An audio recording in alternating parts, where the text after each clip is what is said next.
Hey folks, this is Jake at Canadian Cutting Edge. It's Fixed Blade Friday, and we're taking a look at this guy today. This is the Sanrenmu 7132. It comes in, well, basically 6 different ways. You got 3 different choices for your handle scales, and you can have a coated or uncoated blade, except for the fact that it's really, really hard to find this knife anymore. I got mine at Amazon.com. I ordered it, December 23rd, I think it was, just before Christmas. I saw it and I knew, hey, this is something that's going to be gone really quickly. And now it's not at Amazon at all. It says unavailable. They probably will try to get more stock because this is a newer knife. So hopefully it'll get back in stock. I will have links below in the description for where to get it at Amazon. So once they have it in stock, you can get it. Hopefully GearBest or some other places will get it. It's a little hard to find. I have a link in the description below for a store in Germany and for a eBay link. I don't get any credit for those, or referral credit or whatever, but what we have is a knife here with 8CR14 MOV stainless steel. It's kind of weird that they're calling it the Horny. I think that's because the rake knife, and I reviewed the rake knife, that's just slightly bigger than this. But other than slightly bigger, it looks identical to this. I'll show you a picture right now. That's the Hornet. So this guy's the Horny. Ugh, what a bad choice in names. Anyhow, that thing's got 14C28 and stainless steel, slightly bigger. And this is 8CR14, which is why it's almost half the price. Not quite that low, but close to half the price of this slightly bigger rake knife. So this knife cost me $27.50 US, and I didn't mind that at all. You got a nice sheath. You can use it as a neck knife. You've got this belt loop here. You can use it as a belt knife, and I really, really enjoy this knife an awful lot. So why don't you stick around for the full review coming at you right now.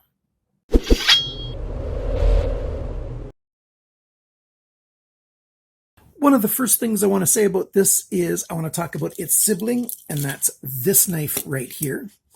This is the 7130, and it's a knife that's very much the same size in the blade. So take a look at that. I'll move these aside. Very similar in size, total length, blade sizes and everything, dimensions, very much the same, except for you've got G10 on this guy and you don't hear. And this is a full flat and this is a saber, and they're both the same steel, 8CR14. Very nice knives. You can get this one, and you can get it all black or satin stonewash like this at GearBest right now. But this guy, this orange guy, is not available there right now. If you do get both of these knives, don't mix up these sheaths. They look like they're identical, but they are ever so slightly different. And whereas this one fits in here, you can't hear rattle and shake or anything. And this one fits in here, and there's ever so slight little rattle here. Well, if you put them the other way around, this guy will still rattle in both, but this guy will also rattle over here. So you want this in this guy's sheath. It comes with this chain. Both of them do. I don't really like using chains for neck knife for a number of reasons. I like using paracord, like I do on this knife right here, my Eldris. I took some paracord and I have this breakaway snaps. So if I'm wearing this around my neck, and if I'm walking through some woods, or if I trip and fall and this gets caught on a branch while I'm falling down, I'm not going to choke myself or whatever. It's going to break free and come loose. Whereas this chain, you hope it'll break. It probably can't hold my weight. I don't think it's rated for that kind of weight, but it's going to hurt before it snaps and stuff. Paracord just feels better on the skin than that does. So that's why I'm suggesting, if you want to use this as a neck knife, get some paracord and get some breakaway snaps. I can give you some links for that if you want them. So you've got the sheath here. It's got some jimping on the outside. This is ABS plastic. A little bit of jimping right there so you can grab it. The best way to grab hold of it is like this, and you push with your thumb to push the knife loose. Works very well that way. Of course, if you're going to use this as a neck knife, you can always take these 4 screws off, take this whole belt loop part off, and then it's much thinner around your neck, and it's not going to print on your chest as much. If you want to use this as a belt knife, you can mount your belt on here, mount this on your belt, and it's got 9 different positions that it clicks into, and it locks into place. This little lever here, see if we can get the light on it, that little lever there, you press it down, and you can pivot it just ever so slightly to 9 different positions. So, unfortunately, perfectly horizontal like this isn't one of them. It's just ever so slightly off, just a bit. But 9 different positions, really good choices. It's easy to slide this, slide your belt over, and then it hangs on. I've put this on my belt while I'm wearing my belt, several times. It's not that hard to put on, and it's easy enough to take back off as well without, taking your belt off your pants or anything. So the sheath, I like the sheath.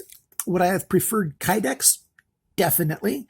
But this ABS isn't bad. They even include a little drainage link hole right there. So if you do end up getting this out in the rain and some water gets in here, it's going to drain away. So that's a good thing.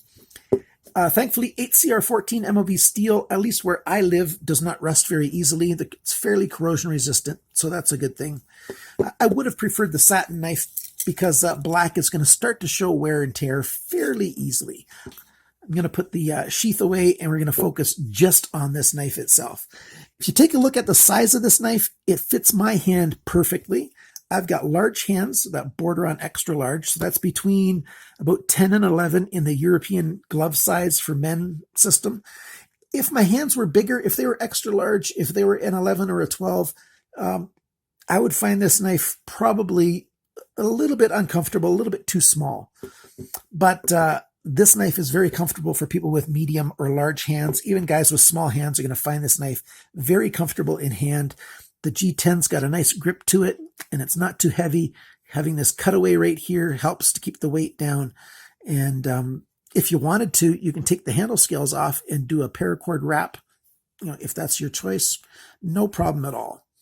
Got a nice initial finger twirl here, a little sort of harpoon style drop point blade here, so your thumb can stop right there on the spine, and your index finger really locks into place well. Reverse grip works very, very well. You can get a good solid grip on it. Even if you did a reverse grip, if you want to do some pull cutting, that's going to work okay as well. Even if you need to do it this way. However you want to hold this knife, it seems to be pretty comfortable for some hard use, and that's a really good thing. I'm just going to talk a tiny bit about the rake knife. The rake knife is 1/4 of an inch longer. Very, very small, but it's got a fair bit better steel with the 14C28N as opposed to this 8CR14 MOV steel. That's a nice Sandvik steel, and this is just a regular run-of-the-mill Chinese steel. This is a good budget steel. I don't have any problem with that. I don't hate it at all. It's just a budget steel, and for the price point, it works. I paid, as I said, $27.50 for this knife.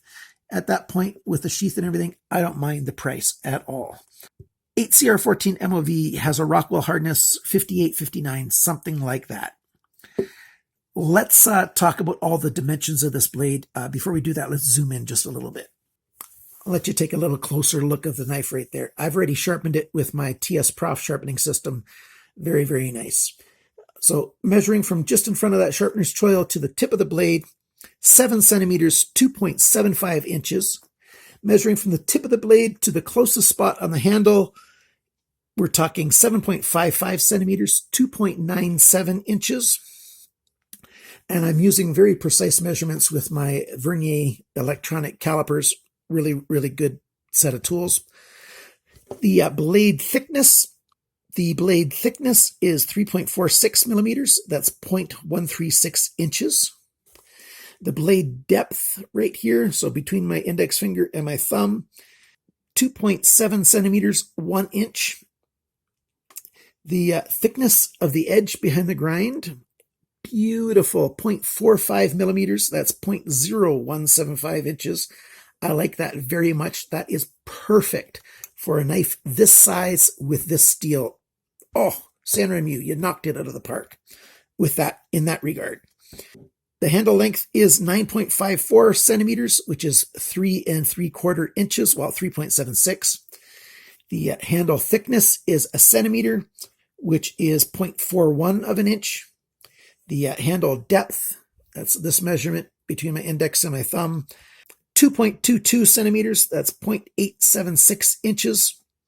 The grip space, and I measured that from just behind my fingernail right there to my other fingernail here, thumbnail. The grip area, 8.67 centimeters, 3.41 inches. The total length of this knife is 17.15 centimeters. That's a good size EDC fixed blade, if you ask me. The weight is awesome as well. 88 grams, which is 3.15 ounces. 3 ounces for a 3-inch knife. Woohoo! Just barely under 3 inches. You add the sheath in, it's 148 grams and 5 1/4 ounces. I weighed that without the chain. How much does this thing cost? I already told you at Amazon, and I'm going to leave links for it. That German website, it's 34.9 euros. I think that's got with VAT included. eBay is asking $39.40 US for this knife. That's a little steep, if you ask me. If you just can't wait for it to show up anywhere else, you're going to be paying $40 for this knife. If you have $40, go to rakeknives.ca and pay $46.95 for the rake knife, which is 1/4 of an inch longer and has better steel. It's really worth it for $7. Actually, $7.60. Okay, so don't go to eBay and buy this, although I will leave a link for it just in case you're totally enamored. Or if you live in a place where even fixed blades need to have a blade that's under 3 inches. I don't know if that rule or law exists in some places. If it does, this knife just barely fits in there just perfectly for that. So that's a really good thing. Fit and finish, very good. They've done a great job with this knife. The coating is even all over the place, even though I don't prefer a coating. The plunge line is really great. I did, when I was sharpening it, nick, you can see it right here, across on the side right there into the sharpener's choil, onto the plunge just a little bit. It's really hard to sharpen right to the edge when you're doing it quickly or at the middle of the night when you can't sleep. But it sharpens up really nice. I like the plunge. I like the sharpener's choil. I like that little bit of a finger guard there. Tiny bit of a swedge across the top here on the spine, by the way. Nice, thick, strong blade. Well, thick for its size. 3.5 millimeters. You know, that's not bad. The 9-position pocket clip is a really good deal. Very comfortable. It's light. It's discreet. For a fixed blade anyways. It fits small, medium, and large hands very well, so it's got a wide audience. It's a really good EDC choice if you ask me. And what are the cons for this knife? There's not very many cons. The biggest one is such a hard time trying to find a place to buy this thing. If you find this thing at a store at a price you're willing to pay, buy it, because it might be gone tomorrow, unless you're willing to have it be gone tomorrow. If you really want one, I suggest you grab it when you can. That's the only real, well, the other negative is I prefer if I could have found a satin one, but I wanted this knife so badly that I got it even without a satin blade. Who knows? I might buy another one if I can. But if I do, I'll probably end up selling this one. So let's do some cut tests and stuff like that. So we are indoors. I'm not going to be doing an awful lot of hard cutting. You don't do any batoning with a big knife like this. But obviously the knife is going to be sharp.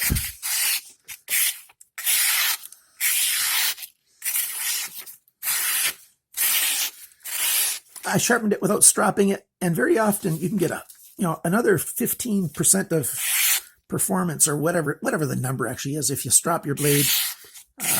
Very, very sharp, easy to use. Let's try some cutting of some wood. This is maple. Maple is a hardwood.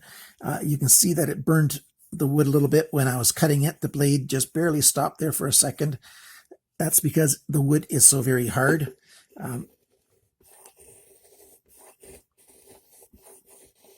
And you can cut really, really delicate little things with this knife because it's able to get really good performance. It'll cut hardwood for you. You can do more aggressive cuts.